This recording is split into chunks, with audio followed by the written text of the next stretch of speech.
Hello,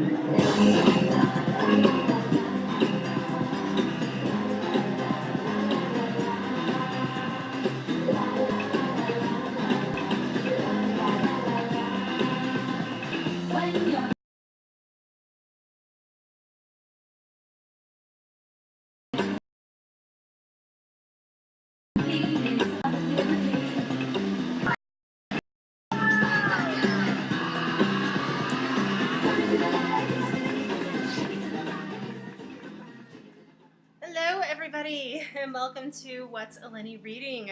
I'm your host, Eleni. Thank you for tuning in today.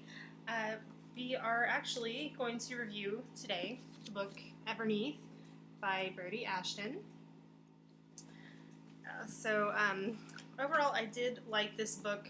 The cover's very beautiful, and even the cloud dog right there that Brodi pointed out to us at the signing.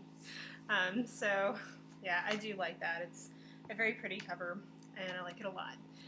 One thing that's funny about this book, and I think it was completely coincidence, but the main character is named Nikki Beckett, and that just cracks me up because I watched this TV show called Castle. I had the mug last week as a reference, and yeah, the main character on that show, the female lead, her name is Kate Beckett.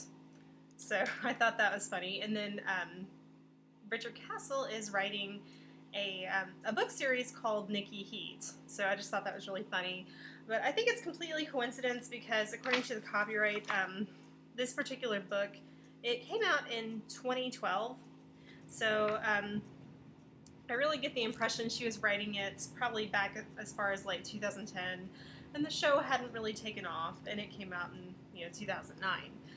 But I just thought that was really funny. So this book is about a girl named Nikki who lives in Park City, Utah, and she has a boyfriend named Jack Caputo, and they're pretty much inseparable.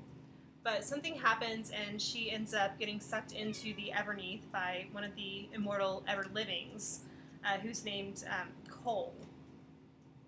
And Cole, he can actually suck out the bad feelings in you and make you feel better, even if it's only temporary. But when you actually go down into the Everneath, that's when he basically sucks out everything of your life, all of your life force, all of your feelings, all your memories, and Nikki gets taken as if she were a forfeit, but she's not a forfeit.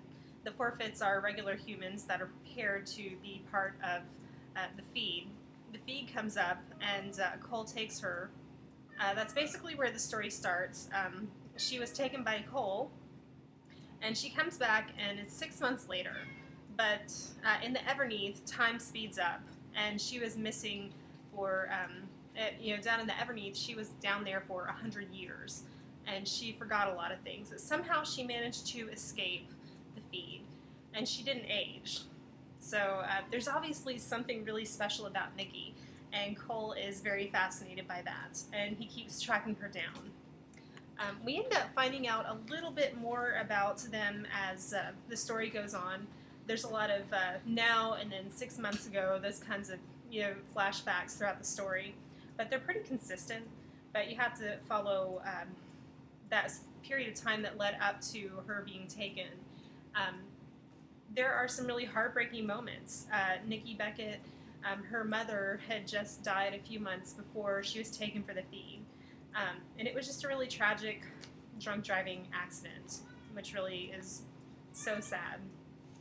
And hey, Manny, saying hi. Here's my Manny. He's coming this way eventually.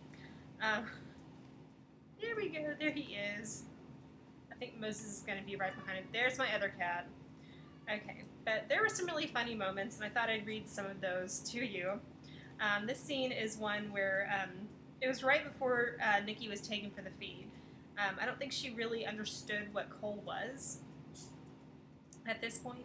So, yeah, let me read this to you. Neither of us noticed somebody watching. Okay, lovebirds, the buses are waiting. Cole appeared behind us. His band had stayed on after Sundance. Apparently, they were using a condo near the ski resort for songwriting. I'd run into him a few times since the night at Harry O's. "Hey, Cole," I said. "What are you doing here?" "Max asked me to drop off Meredith." He tilted his head towards the bus carrying the cheerleading and pep squads.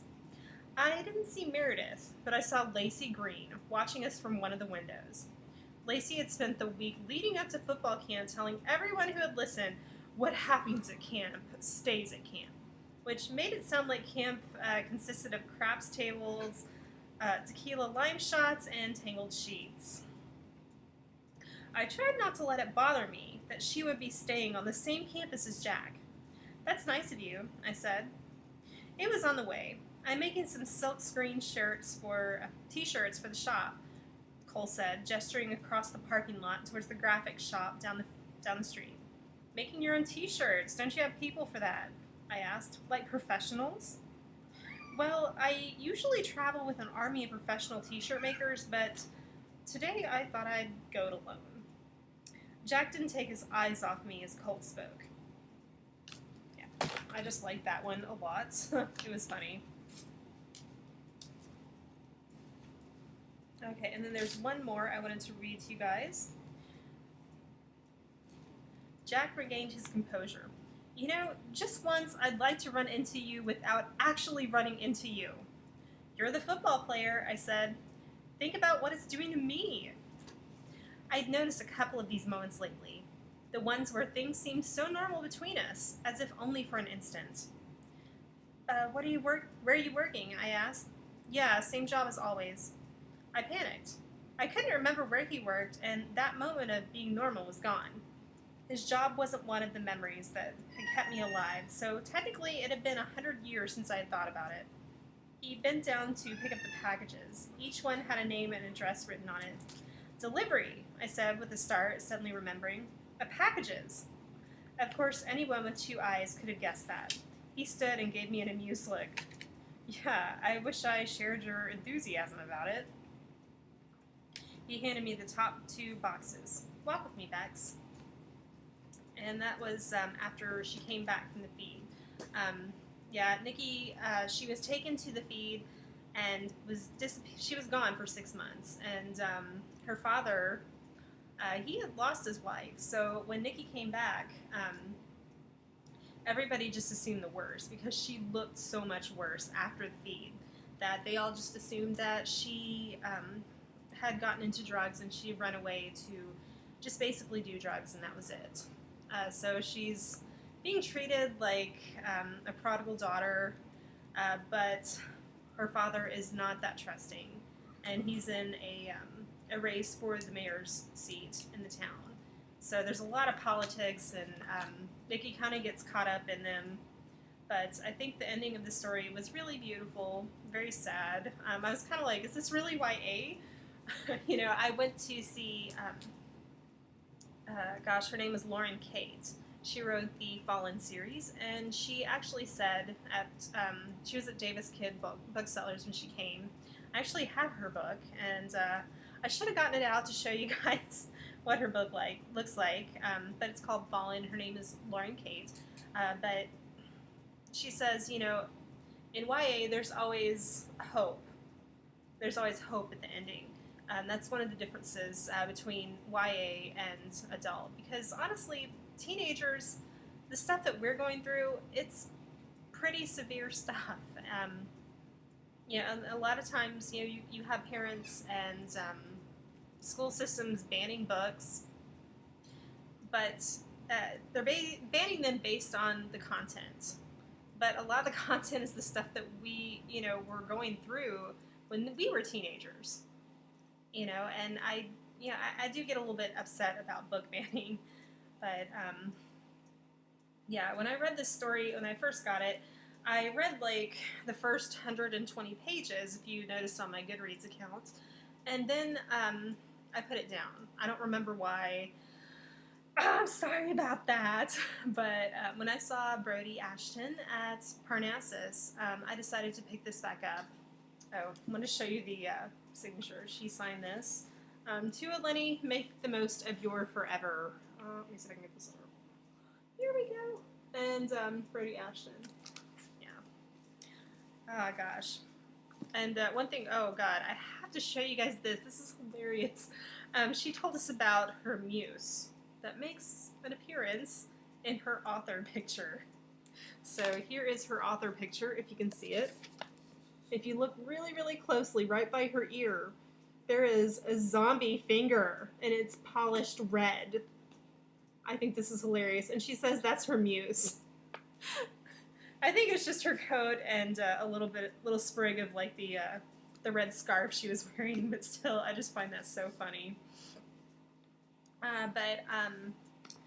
Yeah, this I really did enjoy this book. I did give it 5 stars on Goodreads, and I really encourage you all to check it out.